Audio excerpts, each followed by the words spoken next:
Yo, yo. How we doing? How we doing?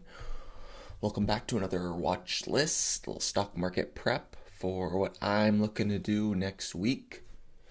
Let's see. I think elephant in the room from my watch list would be VSTE. Monster call out about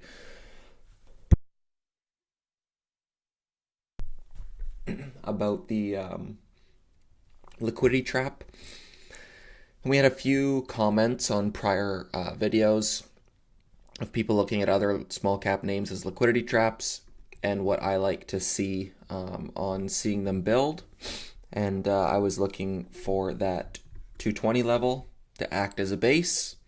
And it pushed through it, gapped up over it. Once it pulled back, set a higher low, started to reclaim it. Did pull back under it, but over under, like 220 is roughly held. And then right into the afternoon. But nice move nonetheless, and fairly predictable. And then I believe, what was the Roblox? I traded this one as well. Just a scalp. Right here. We got that push off the open into looking left resistance. I let this low set itself, it double bottomed, and once it broke, I was leaning into this fail and then just covered, short, covered, a little two small scalps around a core. So those are the two trades from Friday.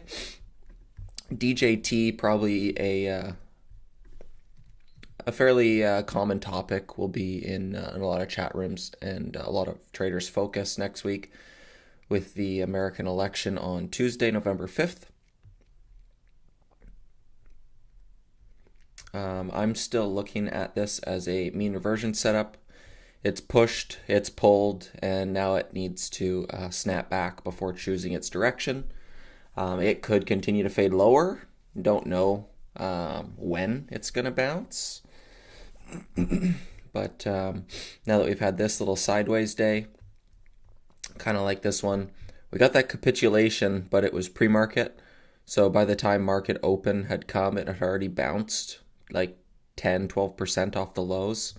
I think the gap down and flush, and then if you get like a 28 to 35 bounce, like that's pretty solid. But that definitely could have trapped some longs, buying that off the open. But I do think there is more of a macro bounce in this at some point.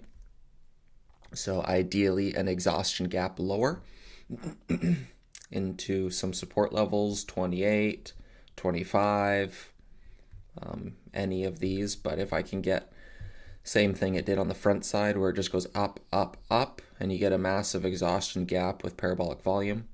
So ideally just gap, gap. Now you got a gap down instead of a gap up and shove into resistance. Now you've got a gap down, a push, and failure to go green. It went green by a few cents. That's right, I did trade this one as well when it went green.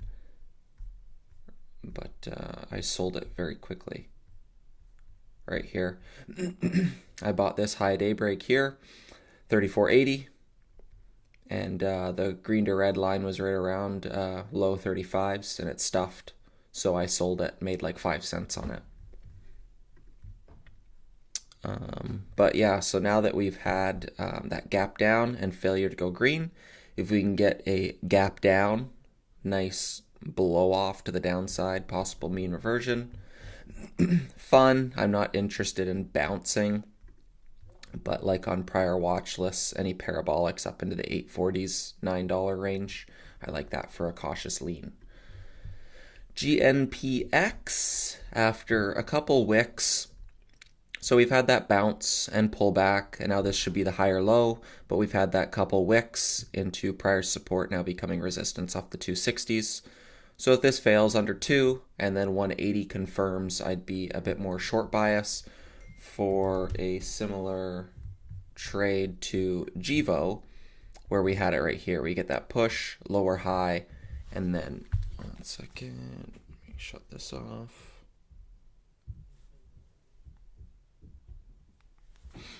Where you get that push, the big breakout, lower high, possible bounce, and then once it chooses its direction and it starts to fail to follow through, you get that nice quiet unwind. And I think that's possible here with GNPX. So if we zoom out and we go, it's doing the same thing right through here and kind of breaking down there in after hours. So I will be looking for $2 to act as a top and a confirm for a scale under 180s, and then look to fade this back for like a 20 to 30 cent a day type trade. Quiet type while no one's watching it. LTBR, fairly good history of backside bounces. Each time it's pulled back, it's had a nice bounce. This does look like backside after that big parabolic candle. Gap up and shove into prior day's highs was met with a lot of selling pressure off of 11. So ideally, we get the same exhaustion gap down and look for prior support, which was prior resistance right down here. So ideally a 6 wash, and then could get a bounce back to 9 or somewhere around there before it trickling off and getting that 50 cents, 80 cents a day kind of trickle. Same kind of setup that Tiger had that I've gone over plenty of times, where once you get this choppy fade, you know, you get this couple indecision candles, a little bounce back, and then you get that buck a day type fade. IBRX. Don't really love this one for a backside bounce. It's been going more sideways and sort of flagging. So not really something I'd look to bounce. It hasn't really capitulated. It's just kind of consolidating and trending lower. VSTE was that big picture T+1. So at this point, I have no plan on it tomorrow. The squeeze I was looking for has come and gone. Yes, it is up from the breakout of 270 to $8, but it's already pulled from 8 to 4. So that pullback trade, I think it's happened. So I'd need to see this put in another green day for me to look to short it. But, you know, if 4 confirms, you could get that little liquidity pocket back down to 3. But it wouldn't be anything I would trust with size, especially considering how trappy and squeezy it was. So I'm going to be waiting for more information on there.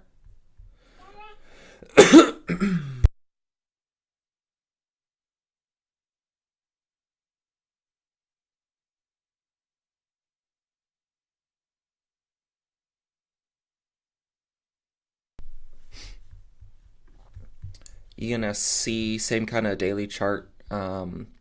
Same kind of thing that happened on its past big volume days with those pushes into the 80s, the key level. And if we go here, intraday, you got this 10:30, 11 a.m. pop, 10:30, 11 a.m. pop, and then it aligns there with the 10:30, 11 a.m. pop. So that likes to be its high day time, and then 80 cents aligned price-wise. Once you get that blowout, confirm fail follow through, trickles off. So I'd expect pops to fail off 80 until it can build over that post 11 a.m. and then look to join that trend for a breakout. Then a few names just adding from the watch list from Friday. Big percent gainer that didn't really fade off to lows, holding up. No plan on it tomorrow, but just noting percent gainer trading a lot of volume and not dying. Playboy, big picture daily chart. T+1 style setup. This one does have a bit bigger of a float, about 100 million market cap, but trend is holding. You got that push and fail, and then consolidating over the day one VWAP. Right, not a vertical line. We need horizontal. Right through there, day one VWAP acting as a base. You got this volume profile right here in the 130s, which was its exhaustion zone. Right through there. So I'll be looking to join this trend as long as 125 continues to build, and if the day one highs confirm through 145, then possible big picture breakout for a squeeze. TVGN broke that 240 line, but the wick was bought up fairly quickly. This flag still intact. That could have shaken out all the longs. And now that it's holding up pretty well, I'll be looking for this lower high trend to break and possibly join that trend for higher, looking for a perpetual squeezer type setup. Keeping shorts in there and making them feel comfortable. But if we get a swipe and a PR that holds trend, could continue higher. And then BFly put out earnings here, and at this $2 big picture breakout level, you got that daily chart ABCD. There is some overhead resistance, but especially with earnings and volume coming in, could be a shift in the company's trend. I don't claim to know what the fundamentals are saying, but if trend agrees with the fundamental thesis and 2 continues to build and then confirms over the 220s, then you got a nice little big picture swing starting to set up there. So that's all my watches for tomorrow. Not much chatter in the chat, but I got through everything I needed, so we can wrap it up there. As always, get in where you fit in, make some memories, and I'll see you guys in the room. Peace.